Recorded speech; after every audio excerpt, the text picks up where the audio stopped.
SimWorld presents Around the Table with E and the Fat Man. What's up, everybody? It's the B.O.B., and I'm here with my man E. How are you doing today? Hey, that's me, and I'm doing well, Bob. First snow of the year where I am. Hope it's not too cold where you are. Oh, I wish I had our first snow of the year. I mean, that sounds perfect. I'll trade with you. Well, this is Around the Table with E and the Fat Man. That is E. I am the Fat Man, and this is the podcast that we talk about whatever we want. I'm sure we both hope that everybody had a great Thanksgiving, Black Friday, Cyber Mondays tomorrow. Get those deals in for all those things Yeah, no, there's too many things, too many holidays. I'm sure whatever you want is going to be 50% off tomorrow, but it was also up to 100%, so they could dock off that 50%. That's right. So that thing that's on sale tomorrow for $49.99 was probably on sale yesterday for $49.99 too. So regular price, my bad. Yeah. Anyways, we are a week away, less than a week away from us, right? Yeah, it's Friday. I think it's not good with math, but not counting today, we got five days until math is hard, but season 2, enjoying that will be easy. Absolutely. I mean, there's some big games on opening night. And I mean, every game's a big game on opening night if we're being completely honest. But we have one last region to talk about, E, from our little soiree in breaking down each of the regions, and that is the Founders region. The Founders, which I think might be the toughest one for us to dive into, Bob. I mean, we haven't compared notes before the show. That's not how we do it around here. But this Founders region looks strong. I have a hard time picking out bottom team from this bunch. Yeah, well, I'll be honest. I think the bottom team was easy for me, but the rest of the 7, they were pretty hard. I think you're right. I mean, there's so much talent in this division. I wouldn't call them necessarily top heavy, but they do have some very good teams in the front. I just think that their bottom teams are a lot better than some conferences' top teams. So yeah, fair enough. I will, as usual, I don't want to break the tradition, E. I will go ahead and let you go first. Well, if you're going to let me go first, I'm going to talk about who I see at the head of this class. And for me, I think it's a two-team battle at the top. There are some teams I think can surprise and be in the conversation, and I'll talk about them a little bit later here in the show. But if I have to pick my top 2, who I think are going to be there at the end of the season, I am picking Beasts. Obviously, coming off of a nice season 1, they bring a lot of talent back, and I just think, really, I mean, even just looking kind of that core 3 of Kasim Porter Jr. on the guard position, Isaiah James, sort of a shooting guard, kind of wing player, and then Levin Cutler down below. And that doesn't even get us into players like JoJo Kearney, who was huge for them last year in their run, DeMarco Graham, who looks dangerous, Leonidas Wright, big contributor last year, some new faces on the team like Zion Elias McKibben. I think Beasts, led by Coach Drayton, are going to be right back in the mix. You got to say, too, Beasts, I kind of love how they're made up in terms of their geographic spread. Like, Beasts is a national team. Obviously, they are in Virginia, and they are kind of located there, but believe it or not, they don't have a Virginia player on the Beast squad. There's only one North Carolinian. They pull them in from a far field. They go up and down the East Coast. A couple 3 Delaware kids, as a matter of fact. A couple Kentuckians, New Jersey, Pennsylvania. Kind of pulled together a East Coast super team, and I think that's what they are. I think Beasts are going to be competitive right there in it, both in terms of this Founders region and overall in terms of being there for the SimWorld Race to 1 at the end of the year. If I had to underscore some worrying points, Beasts are not tremendously athletic. This isn't a track team, who's gonna, they're not gonna win the 4x100. They're just not necessarily like pure athletes. Got more basketball players here, but super high offensive IQ, some really good scorers, both inside and outside, could do damage.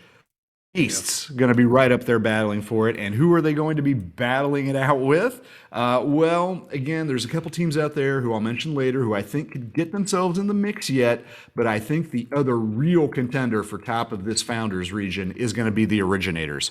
Yeah. Coach Dodge, we've seen her do it for 2 years in a row. And I think that she is going to put together another nice winning team on the floor this year. Kind of starts and ends with Cooper Flagg. Give Coach Dodge credit. She knows how to recruit superstars, and she seems to know how to coach them, and has kind of built a little bit of a rapport and a reputation in that way. No bigger star in the prep game than the 6'9", 200-pounder Cooper Flagg. Can play shooting guard, can play small forward, can play big forward, power forward, center. Could probably run the point if he needed to him in a pinch. But he will be playing. He won't. The great thing about this Originator squad, too, I think, with Flagg added to it, and probably a big reason why he picked it, is he's not going to have to play the 5. He's not going to have to be a traditional center very much out there for the Originators this year, because you got big Victoras Ilgauskas coming back. Yeah. An upperclassman Ilgauskas, 17 years old. The Lithuanian is going to be throwing that 275-pound frame around out there. And I think it's going to open up a lot of opportunities for Flagg to show off the more skilled and seasoned part of his game. But look, you also brought Jade Laster in. I mean, huge player. He's from Virginia, by the way. The Originators got a Virginian on the squad. But, surrounded with some other talent, too. I did like the late addition of St. Lamar the Ninth. Is his dad Nick Cannon? I don't know.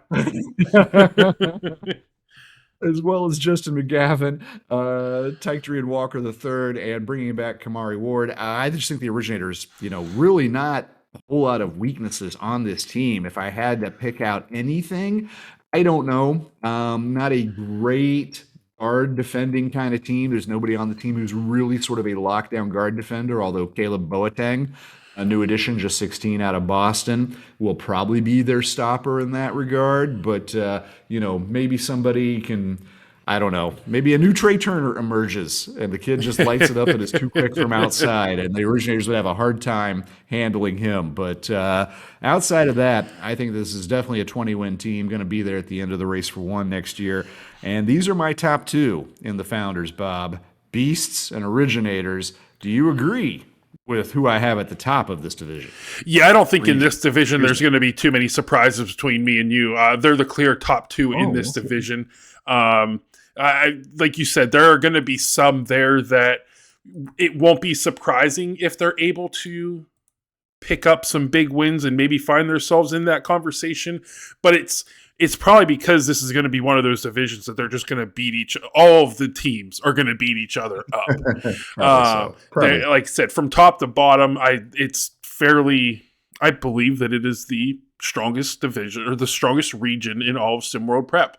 I think for Beasts of the East, I think that the DeMarco Graham signing from the Yacht Club is going to be a big. I think it's an underrated, but I think it's going to be big for them. Exciting. Yeah, I mean, add his size along with JoJo Kearney and Levin Cutler, and I think that the Beasts of the East are following the successful blueprint that Africa started in the Ground Zero season of SimWorld Prep. So I think that they're going to be there. The Originators, like you said, starting with Cooper Flagg, working our way all the way down to who's going to be the lowest person on this team this year. Maybe Leland. I don't know. He'll be the 10. He'll be number 10 on the team. I don't know. But I think they have also continued the blueprint that SimWorld Africa put together. You got Ilgauskas at 7 foot. You got Flagg at 6'9". You got Leland at 6'10". They have that size down low to compete with all the other top teams. And like you said, Cooper Flagg, he could probably play every position out there, 1 through 5. He's a extremely talented player. Jay Laster, I expect him. I have continued to expect that he's going to be a top 5 3-point shooter in SimWorld Prep.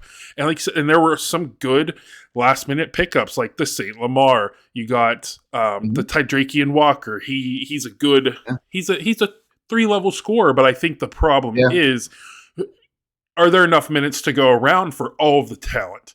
And some of these players are going to have to be okay with not getting a lot of playing time, because how often is Cooper Flagg going to come off the court, or how often should these players come off the court? Flagg, Ilgauskas, Laster. I don't feel like they should probably ever really come off the court. So now you have to figure out how to work that magic. But yeah, I agree with you, E. They're clear top two. So I'm going to move on to the next tier. And I think there are three teams in the next tier that could make an argument or make a little bit of a splash. I'd say Gotham 5, Philadelphia, and Lakeshore Drive are three teams that I think have the talent to battle it out with the top teams in this division. Starting with Gotham 5, I mean, they returned Majere Williams and Muggan Williams are two very, very good players. Keontae Dior's coming back for, I think, his 15th year in SimWorld Prep. We'll see how he does, but Carter Cash is a solid pickup. Kel McKnight is a very solid pickup, and Kamani Woodbury. I think those three, I think they're very talented players. There's some decent athleticism on this team. I think Kel McKnight is going to surprise a lot of people outside of the East Coast, because I don't think any East Coast teams are going to be surprised at what Kel McKnight can do. But Carter Cash and Kel McKnight, I think, is a good little combo addition that they have in Gotham this season. And obviously, well, why don't you just let me go ahead and jump right in, Bob? We'll just take we'll do a little bit of tennis volleying back and forth on this section, because you're right. In my next section, we agree on at least two of the three teams. I'll say that much. But my quick Gotham comments are that Gotham was a team that I had down here on my notes as one that could surprise, as one that could jump up and be, not expected to be a top team, I don't think, in this region to start the year, but could be there by the end. Here's their weakness. Here's their Achilles heel. The Williamses come back. Majere Williams and Muggan Williams. Muggan is the only person on this G5 roster who is a legit interior presence at all. He's 6'11", 215, great size, good player. Behind him, they got 3'6'7" dudes who barely top 200 pounds. EOL Singleton, who's another transfer player who I like, by the way. Singleton, I really actually like his game. I think he'll be a positive addition for this squad, Coach Mula's team. But, 6'7", 200 pounds. Nick Hugo gets away with it, but not everybody does. Not everybody's Nick Hugo. That's also the same for Kamani Woodbury. It's the same for Javian Deck. It's basically the same thing for Keyshawn Colson, who's 6'6" and about 190. They're just, they're going to come up against a team like Lakeshore Drive, and we're about to talk about them in a few minutes. And I just don't know how G5 can stay on the court with somebody that's got height like a Lakeshore. So I do surprise. I'm a big Carter Cash fan. I just think their construction is a little bit off and more of a 500 team than a true competitor in this region this year. Yeah, I think comparatively speaking to the top two teams, I don't know if there are really any teams outside of maybe Lakeshore Drive that really are going to be able to deal with the size advantage that Beasts of the East and the Originators have over everybody else. That is definitely... Well, tell the folks you mentioned Philadelphia Elite. Tell the folks what it is about them that puts them in that next tier for you, because they're another one of my surprise teams, but I also think they have a fatal flaw, so I'll let you go first. I think their fatal. I'll say their fatal flaw, in my opinion, is the same as you mentioned for Gotham 5. Is they don't necessarily have the size to compete with the Originators and Beasts of the East. However, they got one great player, same way that Muggan's great, Jermaine Owens, right? Beastly down there in the paint at 6'9", 235. But keep in mind, as good as Jermaine is, he's not really an offensive threat. Yeah, I mean, and Philadelphia is clear, and this is something that Dries has done very well. Coach Williams has put together a good defensive team. They got Orland Mock, Jermaine Owens. Yeah. I think that those two are at their positions probably top 5 defensively at their positions. The addition of Monty Parson, he's a good talent that they're bringing in, but obviously we haven't seen him in game mode. We haven't seen any of the new kids in game mode. And by the way, I'm a fan of Money Parson, and Yeah. he's good, and he's got real skills for a big player. He's 6'7". I think he's just going to be growing, but Yeah. he's going to be growing because he's just 15 years old. Yeah. He's one of 3 15-year-olds on this team. Philly's got some interesting promise. I like what Coach Dries Williams is doing. I feel like they're at least a year away from being a true contender. Yeah, but I think that defensively, I think that the defense is going to carry them. My biggest struggle last season with teams like H-Town and Lone Star is they had such good defensive presences on the court, but there was never a guy that really stuck out and elevated them. Obviously, Lone Star had Jace Miguez, who was a big surprise last season, but there was never a consistent offensive threat on either of those teams. Philadelphia, despite them being a heavily what's the word I want? They are again very, very good defensive team, but they have Nos Hall. Nos Hall can take over a game. I think Nos Hall is going to be able to elevate the JC Kings, the JT Kings, the AJ Frosts. I think he's going to be able to help elevate them to the point where, yeah, they're really good defensively, but they're going to have some offensive threats that you do have to worry about.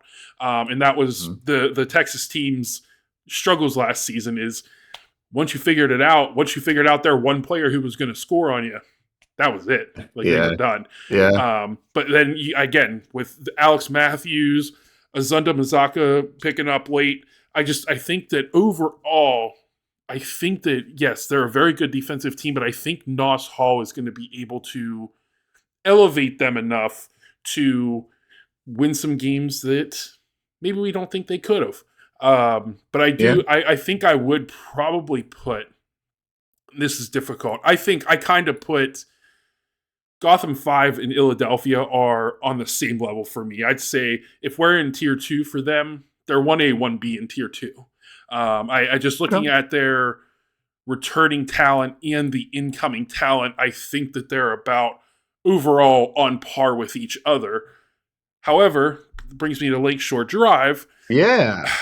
I feel like this is what's difficult about this region is I feel like all 3 of these tier 2 teams, in my opinion, are really on the same level. Lakeshore Drive has a ton of returning talent. Zay Gore is one of the best facilitating point guards in all of SimWorld Prep. D'Angelo Jordan, we don't even need to talk about him. He's ranked number 13 in the country, probably top 5 skill-wise.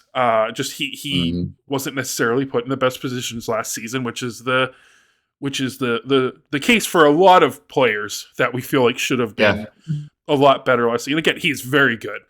Norman Nation, solid player. The return of Angelo Rome, and you got Rodney Blackstein.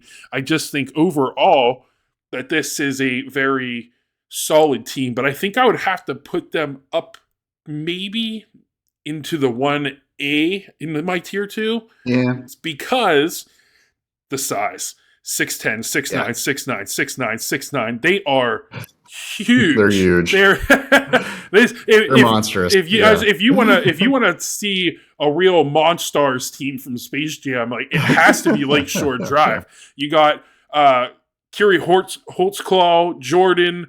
You got Anthony Self, Tyreek Watt, Witness Work. None of them are shorter than 6'10", but no. 2 of them are just 15 years old. 2 of them are just Tyreek Watt and Witness Work. If they're both going to probably be 7 foot by the end of their SimWorld Prep careers, but they do plateau a little bit. You look at it being 6'10" for Witness Work. Is 6'10" Witness Work going to be able to battle it out with 7 foot Victorious Ilgauskas, 6'10" Marcus Leland, JoJo Kearney, 6'9", 6'10" DeMarco? I just think. Just kind of going back to the other the top 2 teams in this region, I just don't know if, despite them having 5 guys 6'9" or taller, I don't think that there is enough here to put them in that top tier with Beasts of the East and the Originators. Yeah, Um, I kind of do see it the same as you, Bob. Lakeshore Drive is incredibly intriguing. I think if anybody can break into that sort of top two, it will be them. Five, there's some youth on this team. Mentioned the two big 15-year-olds, Tyreek Watt and Witness Work, both just 15. But you also have a core of upperclassmen.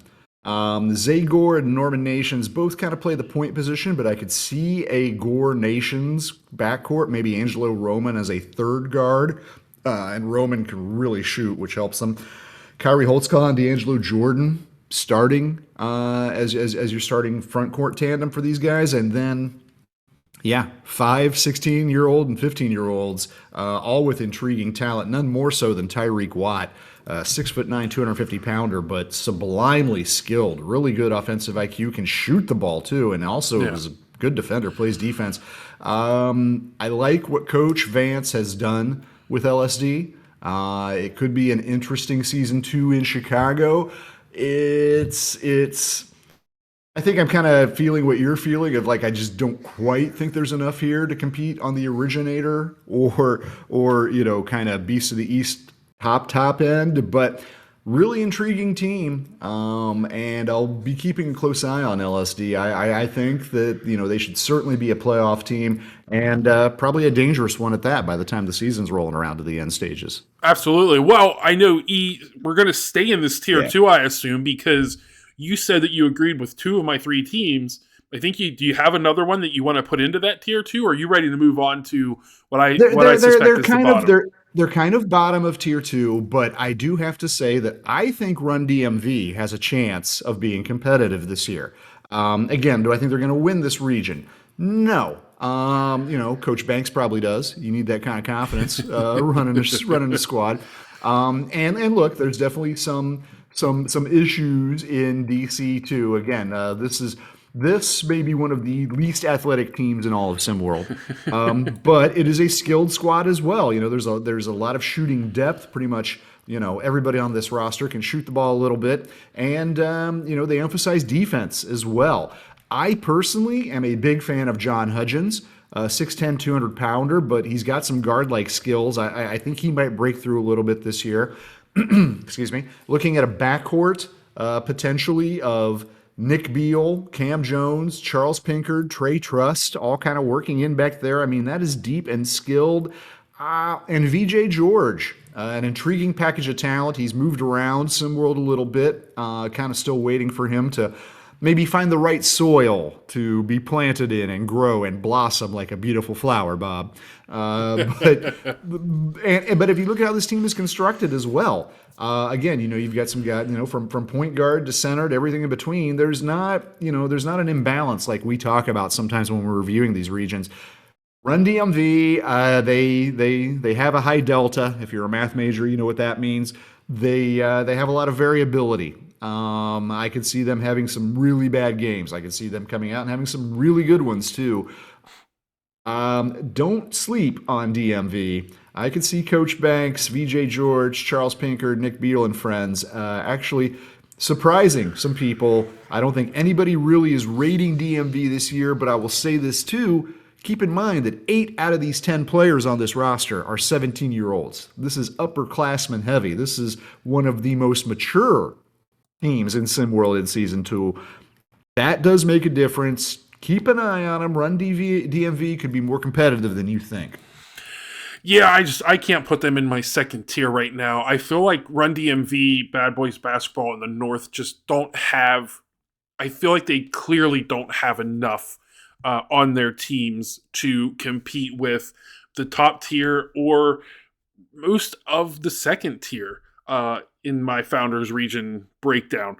That's not to say they don't have talent, these 3 teams, but I think it's, for me, what happens in the paint dictates the game. And I just don't see the center and power forward, the bigs. I don't see the talent there for any of those 3 teams right now. I mean, for Run DMV, you're looking at Malik Duffin, Jahan Hudgens. Jahan Hudgens, I think, is a decent defensive player. I just don't see him competing with the OGs and Beasts of the East. They do have some solid players in Cam Jones. I think Charles Pinkard is hopefully going to be allowed to open up a little bit in shooting this year. Nick Beal, I think, was a solid addition. I don't see a number one guy on this team. I think it's going to be Trey Truss by default because he's the returning guy. But I don't see the guy, and I don't see the big talent that the other teams in the upper echelon of this region really have. Bad Boys Basketball lost Lorenzo Phenom. Outside of him, they're going to have Lex Greenwood and Victor Nagel. I don't see the talent there on Lex Greenwood to be able to, again, compete with the upper echelon bigs in the Founders region. They have a very good backcourt in Samuel Balgas and Bo Pagnotti. I'm glad that we got a third season from Bo Pagnotti. I really, really liked him from the Ground Zero season. Hopefully he can really push himself even higher this year. Trey Greer, he's a solid player. Neo Zephyrus, another solid player, but I don't think either of them. Trey Greer is going to start, but I don't know if he's necessarily going to get a ton of playing time this season. The same for Neo. I think that they're going to be there learning this year. They're 16 years old. They'll have another year next season, or they'll have another season in SimWorld Prep in season 3. But you have Samuel Balgas, Malcolm Chamberlain, Bo Pagnotti. That is just not enough to compete again with those top teams in the Founders region. As much as I like Munch Williams, I don't see it. And then for my final team, again, I have these three teams, kind of like my tier 2, I guess like my tier 1 too. I think BC East and OGs are neck and neck. You have Gotham 5, Philadelphia, and Lakeshore Drive neck and neck. And then I think you have Run DMV, Bad Boys, and the North neck and neck. The North has a lot of backcourt talent, just like Bad Boys does. But again, I just don't see the presence down low. Akeem Young is a good player. I think that he may put the North a little bit higher in my bottom tier. I think that he is a very solid talent. I think he is an underrated player at 55 in SimWorld Prep. Enzo Wolf, I think he's going to turn a corner this year and potentially be one of the top 10 facilitator in all of SimWorld Prep. A-Rod, good player. Good player from last season. He's ranked 16th for a reason. But I don't think Mitchell Marison Cole and Akeem Young are going to be enough for the, again, Ilgauskas and Flags and the DeMarco Grahams and JoJo Kearneys and Cutlers. Just not enough talent. Not to say they're not talented, but none of these teams to me have enough talent to compete in the top echelon. And it sounds like you got a bottom 3. And Bob, somebody's got to be last. Who's your last place team in this region? I'm sticking you. I know you are sticking me. If I had to go with one, I think that I will have to go with Bad Boys Basketball. I think that they're gonna finish last place. But again, I not to say they're gonna only have like 5 wins or anything like that. But it's a tough region. It's a tough region. Let me throw you a lifeline. Let me toss a life preserver out there. Get you out of this, Bob, because I'm with you. I am in the paradoxical position of believing that Bad Boys may have the best backcourt in SimWorld next year. I don't think that's impossible between Bogus and Pagnotti. Yeah. Two great guards. Only question is do they overlap a little bit too much? And neither one of them is huge. They're both under 6'2". And then to your point, Malcolm Chamberlain looking to hold things down. And yeah, he's a body, but really it's just him, 16-year-old in Lex Greenwood, and a 15-year-old in Victor Nagel. I have a hard time seeing Bad Boys thriving. Let's put it that way. Coming out of, again, just this vicious, difficult region. Now, on the other hand, the North, I actually kind of feel like they're going to be better than people think. I don't think they're going to be battling out the bottom. I think they're going to be right firmly in the middle, as a matter of fact, of this region. I really like what the North has done. I think they're going to be one of these signature, let's call them turnaround teams of this year, because everything that they can do out there, and I'm a little bit, unlike you, I'm a little bit more positive on what they can do in the paint. I think Akeem Young was a huge addition. 6'9", 225-pound body, who's a good defender, decent athlete too, by the way. And then, of course, Mitchell Marison Cole, right in the center, 6'10", 250. Not much of an athlete, to be honest, but a really good defender, prides himself on the defense. And then when you combine that, Alex Rodriguez, Enzo Wolf out there on the perimeter. I am a Donovan Bird Cutler fan. I like what he's going to bring back to the table this year. And there's some other, 16-year-olds, some younger talent that's been brought in as well. Caleb Gibson, Andrew Wilson, Kieran Seshu, that we're all going to get to see in action this year. And I like what Coach Hyman's done up here. Amir Hyman. Nobody's going to be paying attention to the North come December 1st, come the start of the season. Let's see if that's the case a few months down the line. Again, I'm not expecting a 20-win year. I'm not expecting you to be, the last four among the race to one or something like that. But I expect you to be competitive. I expect you to be 500. Actually, to be honest, I expect you to be a little bit better than 500 the North. So watch out, Canada, because a cold breeze may be blowing down on the domestic teams here in the States. I like what they can do. I'm actually a little bit higher on the North, certainly, than you are, than I think a lot of people probably are. And I can see them actually being a little bit more competitive than you say. But yeah, I am with you. This was a day of much agreement, Bob. We're in alignment among the top teams. Beasts and Originators going to fight it out. And then down at the bottom, again, I love their guard play. But Triple B, Bad Boys Basketball, I have a hard time seeing them climbing out of the bottom position in this brutal Founders region. Yeah, brutal region with so much talent. I'm just excited that we get to see all these teams play here in the next 2 weeks. We're going to see all this talent finally hit the floor, and we can't. Hey, big things can happen in the beginning of the season. Doesn't mean it's going to be the same way a month from then. So never know. Who knows what happens? Who knows what surprises are in store for us? Hopefully nothing too bad. Obviously injuries happen and stuff like that. But yeah, I mean, I'm excited for the season to start. And like I said, 5 days from now, season starts. Yeah. It'll be exciting. No time at all. It is here. One holiday after another. We just had Thanksgiving. Yeah. Sandwich between Thanksgiving, Christmas, and New Year's. We got SimWorld opening night, Friday night, December 1st. So hopefully you're all out there looking forward to that as much as we are. Absolutely. If you don't already, go ahead and make sure you follow us on YouTube, SimWorld TV. If you're not in our Discord, discord.gg/SimWorld Hoops. Yeah, and make that's sure just embarrassing if you're not.